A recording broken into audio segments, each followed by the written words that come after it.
Welcome back, everybody.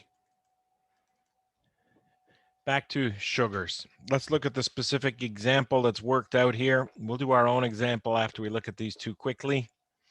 We're supposed to draw alpha. There's a meaning for alpha. That's a new alpha for us. D has to do with the fact it's a natural sugar. If that was an L, that's not the end of the world. We'll do an L sugar before the day's done. Mannose is the monosaccharide you need to find on the handout. Mannose. In the other example, that is, and careful, glucose. Spelling, very important with monosaccharides. That is not glucose. Those are two different sugars, glucose and glucose. Pyranose, that has to do with the ring size when you get it to close. Step 1, from the name, determine which sugar. Done, we got mannose. And draw its Fisher projection. Oh, that's not very respectful to Mr. Fisher there. Draw a Fisher projection from the table. And there it is. And the stereocenters go left, left, right, right for the hydroxyls. That's right on the handout. You can verify that on the previous page. Mannose on the bottom. Right here. Left, left, right, right. 6 carbon sugar.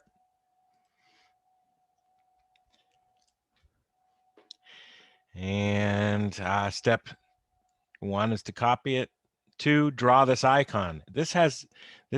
You draw that regardless of what the name of the sugar is. This is, you must go with this orientation of the drawing, or else your stereocenters will be wrong. Have the carbonyl sticking to the straight, to the right, and then it's like you're going to draw a pentagon, but you stop before you draw the last bond. That would have been a pentagon if you finished drawing that. Don't do that. Just draw the icon. Copy it every time. Notice it's here. The icon's here. And the icon is here. And then, very important to get your stereocenters right. Sugars are all about the stereocenters. The carbon chain of the sugar loops around this icon. Remember, a Fisher projection, these are all dashes. This is a big loop. This would be in the front, and these would be going back and then back, and back and back. And there's the loop rotated around. It's the same loop. Trust me. It's just looked at from a different orientation. And what's happening here is if the Fisher projection has a group on the left, it will end up in the ring form upwards. Up and left are the same from the Fisher orientation to this orientation here. And another guy put his name on it when we got to the end here. It's Haworth, but we're not going to use his name too much. Now, if in the Fisher it was a down group, say this on carbon number 1, 2, 3, 4, it was on the right. This OH on carbon 4, it better be down over here. 1, 2, 3, 4. There's the same OH, down. And I'm always trying to help students remember things. There's an expression, I don't know if it's used very much anymore, like when you tell somebody you really agree with them, you can say that they're darn right. You're darn right, man. No, pen. Oh, blue. Darn right. And darn looks a lot like down, doesn't it?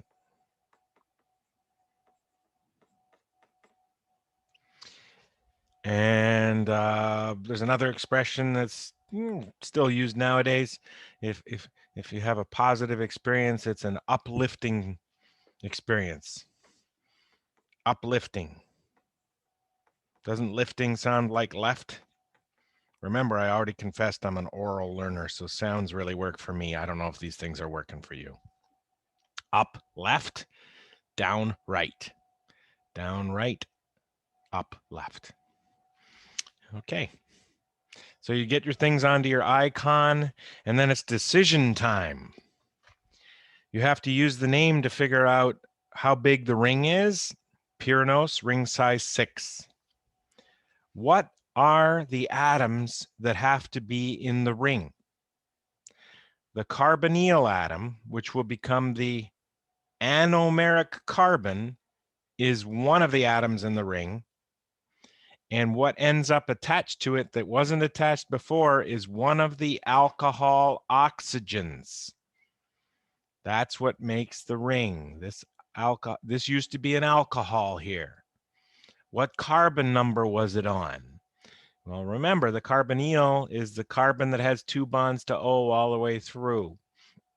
So that was 1, 2, 3, 4, 5. The carbon number 5, its alcohols used to make up pyranose. So we're up here. We did all the steps to get here. We're doing decision time. Carbon 1, 2, 3, 4, 5. I don't even do that. Here's what I do. I see the name pyranose. Pyranose. I got to count to 6, and I'm going to start with the carbonyl carbon. Carbonyl carbon has to be number 1. 1, 2, 3, 4. 1, 2, 3, 4, and 5. That would make a furanose. That's what that says. We'll make furanose. I want 6 though. 1, 2, 3, 4, 5, and then the oxygen makes the ring. That's 6. Pyranose. This is the oxygen. I'm going to put a blue dot on it. That's the, oh, maybe I can't. There we go. And that is here and needs to do what's called sigma rotation. You remember those? Got to rotate it into position to make a ring. If you drew a bond from this O to this carbon, would that look like a hexagon to you? No. It's not in position to make a hexagon. You have to rotate it to where the CH2OH is.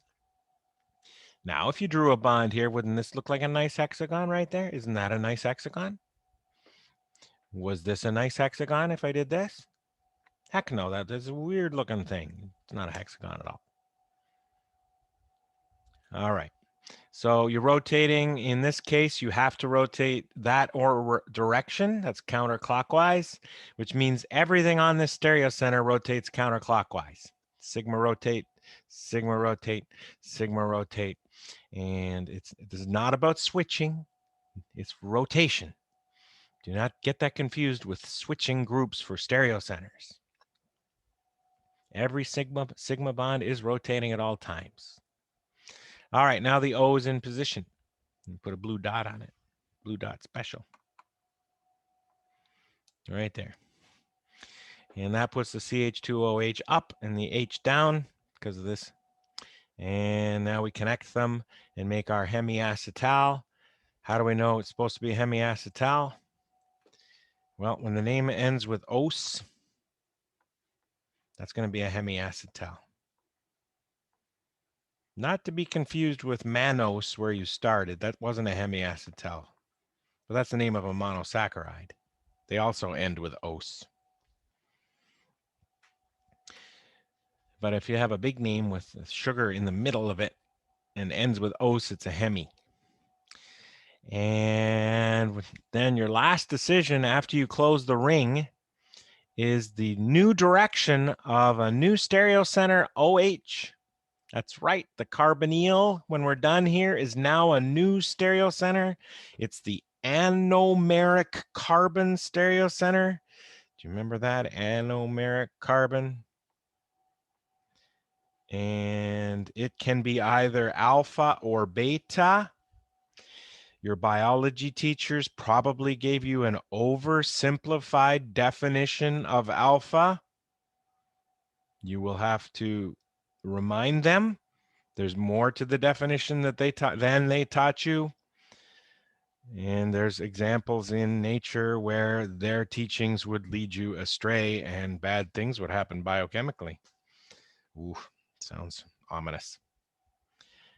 The only definition of alpha is this new anomeric OH has to be trans to the CH2OH, OH, this group up here, the one sticking off of the ring as far away from here as possible.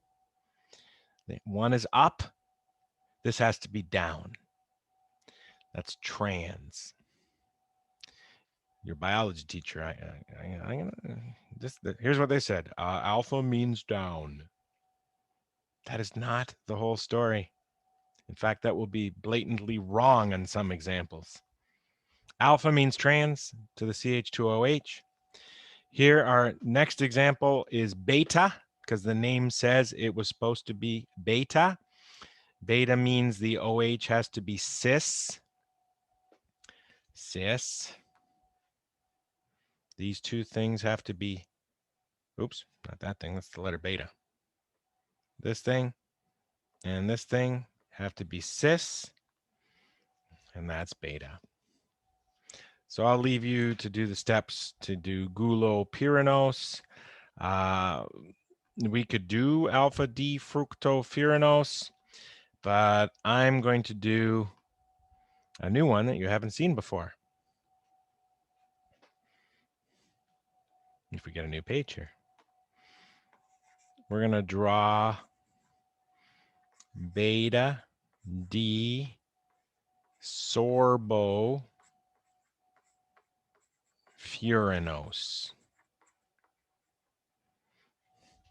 So what are all the steps? Well, we got to find out the name of the sugar, and it's always right here. So here's your steps. Sorbose. Got to go find it.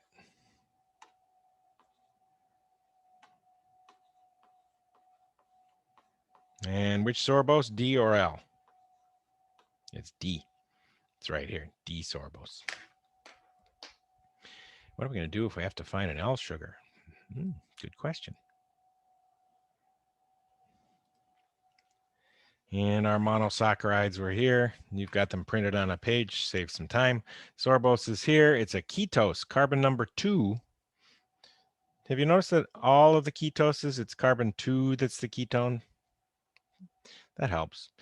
After that, the stereocenters go right, left, right, with a CH2OH on top and a CH2OH on the bottom. Think you can remember that? Right, left, right.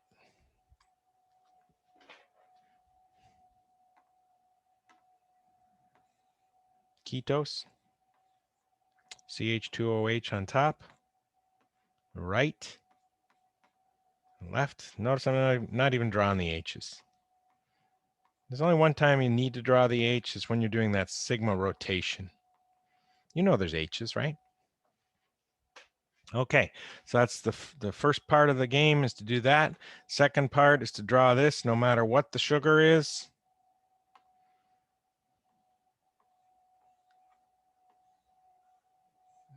Pentagon, but don't draw the whole thing. Nice and big. Put that in memory.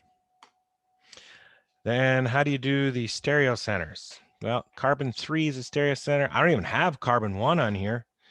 Better put it on there. There's a CH2OH.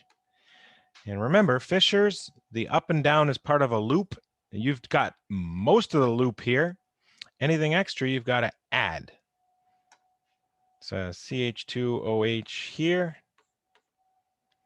So we're up to carbon 2. What's that? 3 OH on the right. You're down right. What's that mean? Down right. You're darn right. Down. If the OH is on the left, it's up left. That's the next one.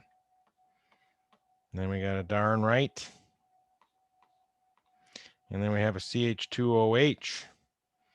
There's the down right, and then the CH2OH. Now, if I wanted to make a pyranose, that O is in position to make a 6 right now. I'm not making a pyranose, though, am I? Making a furanose. So we have to identify which O. Here's a highlighter for my anomeric O. creating hydroxyl. Let's see, we have to make a ring size 5. That is atom number 1 in the ring. I know it's not atom 1 in the chain, but that's going to be atom 1 in the ring. The carbonyl always start at the carbonyl.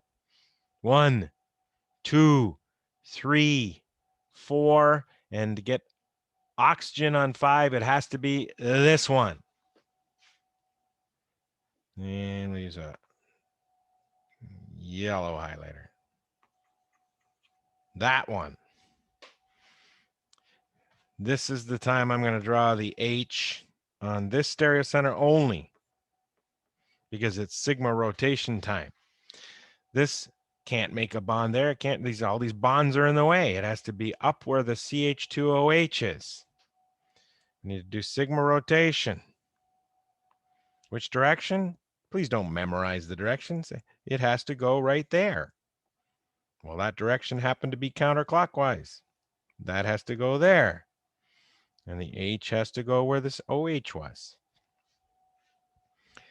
And draw the result. Carbonyl. And now we got a purple bond to OH up there. It's in perfect position to make a pentagon. If I could draw a straight bond. The H got swung downwards here. The CH2OH ended up where the H was. And purple OH.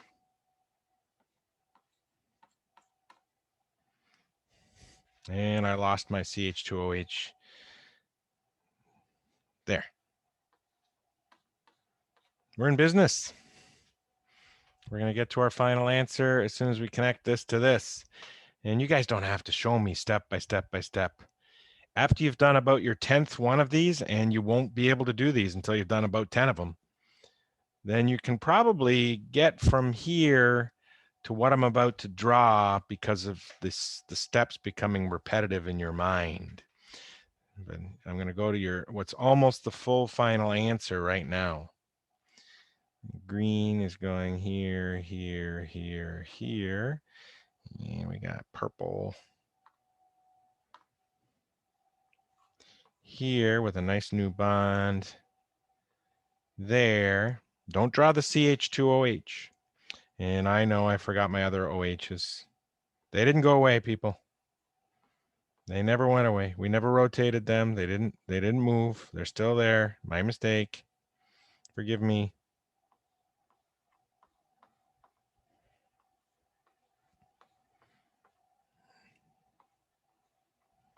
You don't have to show me that H anymore. I know it's down because this bond is up. And what about this name? Beta sorbofuranos. Beta, beta, beta, beta. Something about this anomeric O being what, cis or trans to this. This is the CH2OH. Please don't, not the CH2OH. No, no. Whichever direction you draw the OH here, the CH2OH will be on the other direction. It has nothing to do with the CH2OH. The only CH2OH that's relevant for alpha and beta is the one that's as far away from the carbonyl as possible. This is not the first time I've said this. So we go all the way over to this CH2OH here, beta, it's up. This new OH has to be up because beta means cis. Cis. Just keep reminding yourself. These two things are cis when things are beta. Now you can put on the CH2OH that was blue. You can't put it up. You can't have two things that are up. You have to put it down. Do it last.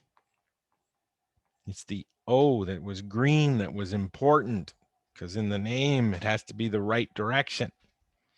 And there's your full credit drawing. This is a 3-point thing. You get pretty good at it. So it took a long time because we're doing it for the first time.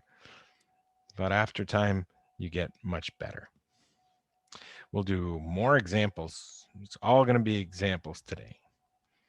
And I'll throw a new little wrinkle in every time we do a new example. We're going to draw. It's going to be a group in front. Ethyl, alpha, D, altro, pyrano, side. Oh, side. We haven't seen that ending.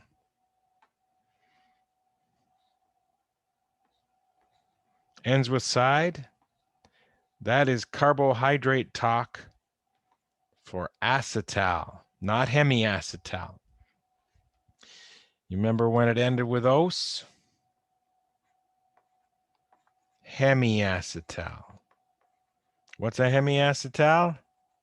A carbon that is simultaneously an alcohol and an ether. Acetal, a carbon that is simultaneously a diether. What's the other?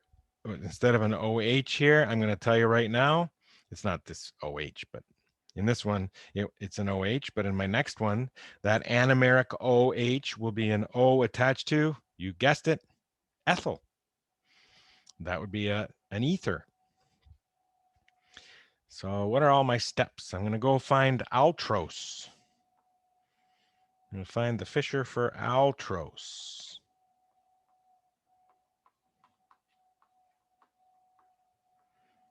And I'm pretty sure it's got an aldehyde on top. But let's verify that. I think it's better and faster to do it from this direction.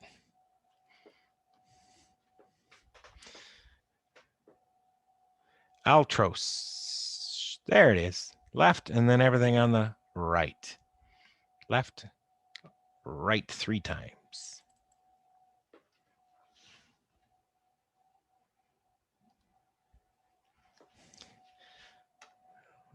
Left, right 3 times.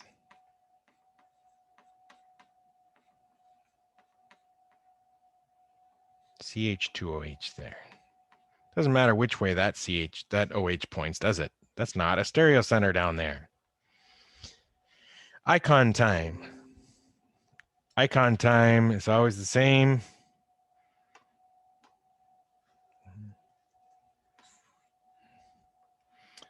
And we're going to draw up left on carbon 2, down right for everything else. Up left on carbon 2, down right for everything else.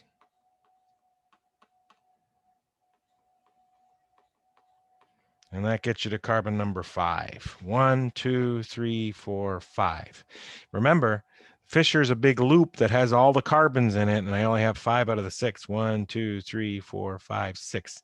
So carrying on in the loop, we have to add this as well. Don't point it any direction you want. It's got to keep looping around. That's the Fisher convention. Loop. So don't do a CH2OH sticking up there. That's not a loop when you go looping around and then veering up to the top. No, it's got to loop around. And now it's decision time. Which O is going to make ring size pyran? What's ring size pyran mean? What size? 5 or 6? It's definitely 6.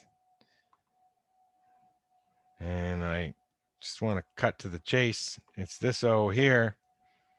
I'm going to count the carbonyl all the way to that O. And if I get to 6, I pick the right O. 1, 2, 3, 4, 5, 6. Right O. And I'm going to go straight to my final answer. That's how I'm rolling now. I'm pretending you've done your 10th one. I'm going to put the H on the stereocenter that needs rotating.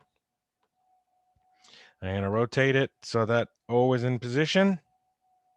Needs to go there. Needs to go there. And this is going to come down here. And I'm going to go straight to my final answer. Going to have the purple O in position. It's going to make a bond. We're going to have a hexagon. Hexagon. It's going to look nice. Green. Hexagon. Make sure all your O's are in the same spots they were before. These didn't change. This didn't change. This didn't change. Here's my highlighted O.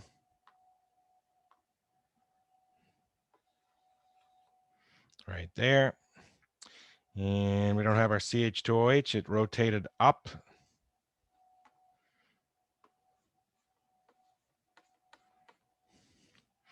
And we want alpha, so we need our CH2OH that we just drew to be trans to the anomeric OH, which means the anomeric O must point down. Why? Because the CH2OH was up. And they need to be trans. Yes, that was not a typo in the notes when I used the Greek letter A, alpha, in the spelling of trans. That might help you remember. And we're not done because Dr. Whitaker goofed. He didn't realize this was an acetal. He drew a hemiacetal. Not the end of the world. In an acetal, it's a geminal diether on the anomeric position. So we need an ethyl group on that O. That's what the name says.